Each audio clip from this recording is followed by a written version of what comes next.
Hi everyone, welcome to our very special episode of Catalina Conversations. Today we have our very special guest, Ashna Khurana. Hi Ashna. Hi Swati, I'm so happy to be here. We're at Karma Lakelands and this is one oasis in a big city like Delhi NCR.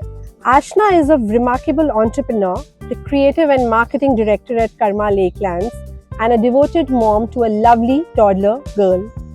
At Karma Lakelands, she has been very instrumental in integrating sustainability with luxury, creating a unique living experience that respects and enhances the natural environment.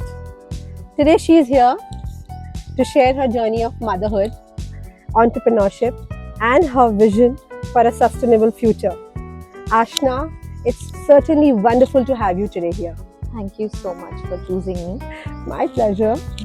So, Ashna, before we dive into your professional journey, let's start with something a bit lighter. Right. Can you share with us one of your favorite leisure activities that helps you unwind? Leisure activities. So, well, I can be honest, I've not had a leisure activity in the last 3 years since I've had my child, and I'm not saying that in a bad way. Once you become a mother, even working without the stress of your child, if your child is positively engaged, becomes leisure.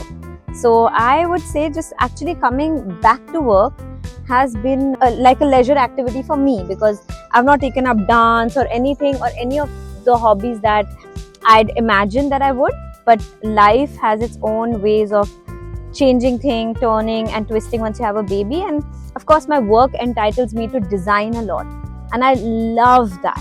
So that's really like kept me happy and going and making me feel free, if that's what leisure means.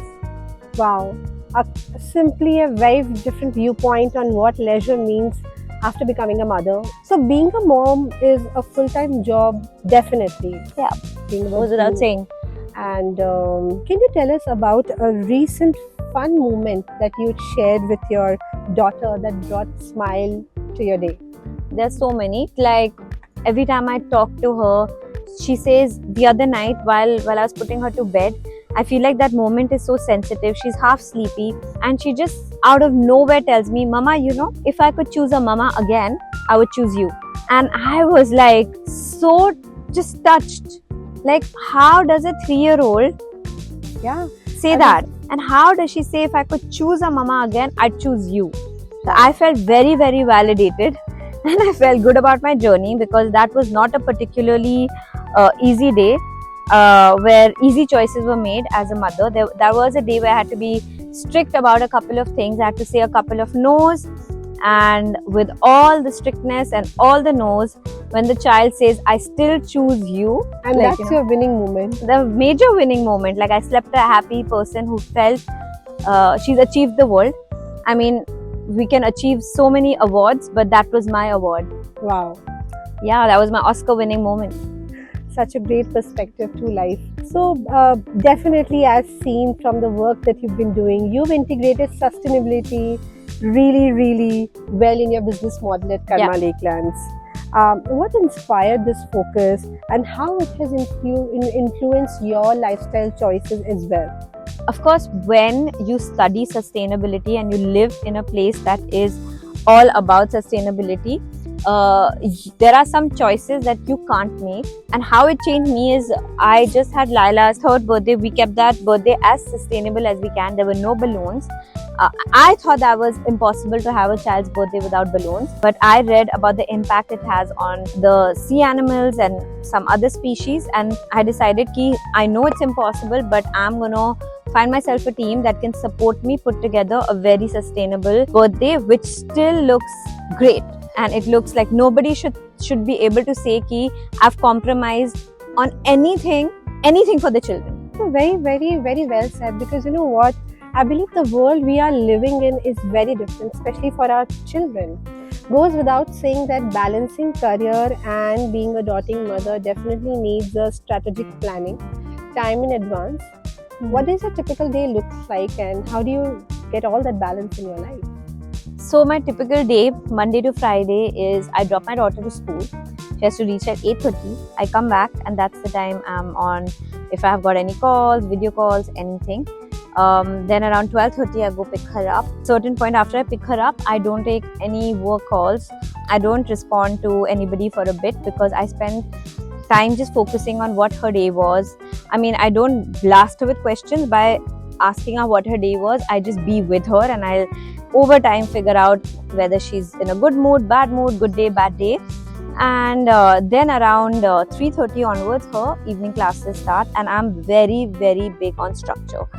Very big for my child more than myself. I feel like every parent wants to give their child what they don't do. I have realized in this 3-year time that I can be focused in brackets of time, but I can't be focused all day. So knowing that, I do mother toddler classes with her even at 3 years old, where I take her for music, speech and drama, phonics, everything with me. I don't believe in sending her with the nanny yet. So then after 3:30, I'm busy being with her in classes up to 5. Then after 5, if I have any work calls, etc., attend to them. And when she's busy in class, after the first half an hour, 40 minutes, I let her be with her peers, and I also catch up with my WhatsApp messages, etc. So wow, I think that's exactly what we mothers figure out, even Shwell, when we start to work and take motherhood hand in hand. Tell me one thing, what lessons you've learned in your life the hard way that have made you really cautious to take some steps in future as an entrepreneur? My hardships will seem like a privilege to some, and I understand that maybe it is a privilege. So I'm not it is hardship for me, but I don't understand the rest of the world to accept it. But yes, when you work in a family-owned business, proving your worth to your own family is the most difficult thing I have ever done in my life.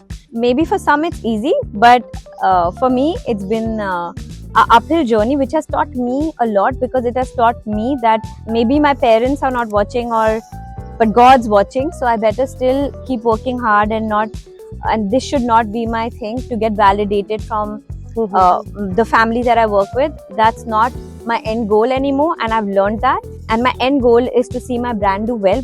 I might be very privileged with my problem, but it has been a problem, so I'm just going to be honest about it. In what way do you involve your daughter in your daily routine, and how do you think this impacts her understanding of your work? So I actually involve her a lot in my design that I do.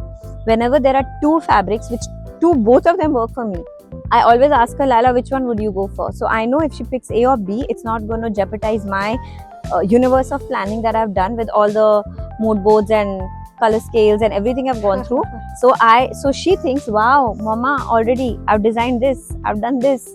I'm like, I have to be at this age to say I've done this. But she at 3 years old already feels that she has the autonomy of designing something that's way beyond her scale of imagination when it comes to life. So yeah, that's how I involve her in my work. Her father also involves her a lot. He always explains things to her in great detail. He has so much patience, so she understands what Papa does for a living, and she can give you a pitch. My father does business development and sales, and she'll tell you how he does it because he explained it 1,000 times, and now she's become a little salesperson. To add to that, we bought her a book. Wow. And the book has Laila's photos, which you can, I know these days very easy to do.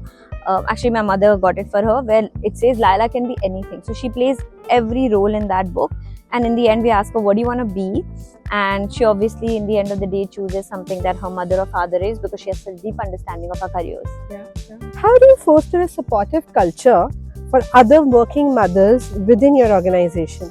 Basically, I feel like I mentioned previously, education for certain things is big, and we are very, we focus a lot on that aspect. We support them through their journeys of many things that we know a woman goes through. So we really truly support them through that, and we understand each other's plight, so we're always there. We love to celebrate each other, and I feel like celebrating each other feels like one woman lifting another, and it's been amazing. It's been amazing to work alongside other powerful women and learn so much from them. That's what I would say. There's so much more that happens, much more than what I'm saying, but this is what I'm responsible for. But of course, as a company, we do a lot more. What legacy do you hope to build for your daughter through your work and life philosophy? Once I went to a palace in Germany, and I heard about the Mad King. He was mad at the time when he designed his house, and Neuenstein is the palace. It's also the palace that was then redesigned in Disney. And when I heard his story, I felt like this sounds like me. When I design something and the many villas, not everybody, but maybe my father calls me mad because I use a lot of colors and I use a lot of prints, and he also loves many things I do. But I feel like the Mad King who seems mad at that moment, like the Mad King who was currently mad but later on respected and then duplicated for what he did. I hope by the time my daughter is up, it reaches the duplication stage.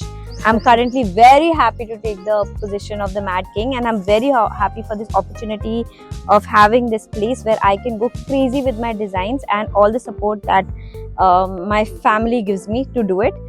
Like I said, my dad might call me mad, but he gives me all the opportunities, one villa after another, to do it. So it looks like everybody believes in this little madness a little bit. Okay, so well, that was Ashna Khurana for you, speaking from Karma Lakelands. We are enjoying the fresh air here and the Catalina parked away from the hustle bustle of the city, and this is a perfect pit stop for today. Nothing better than the conversations, a heart-to-heart conversation with Ashna. Thank you, Ashna, for your time. Thank you so much, Swati, for again choosing me and giving my voice to the world. And I hope someone somewhere learns something from me.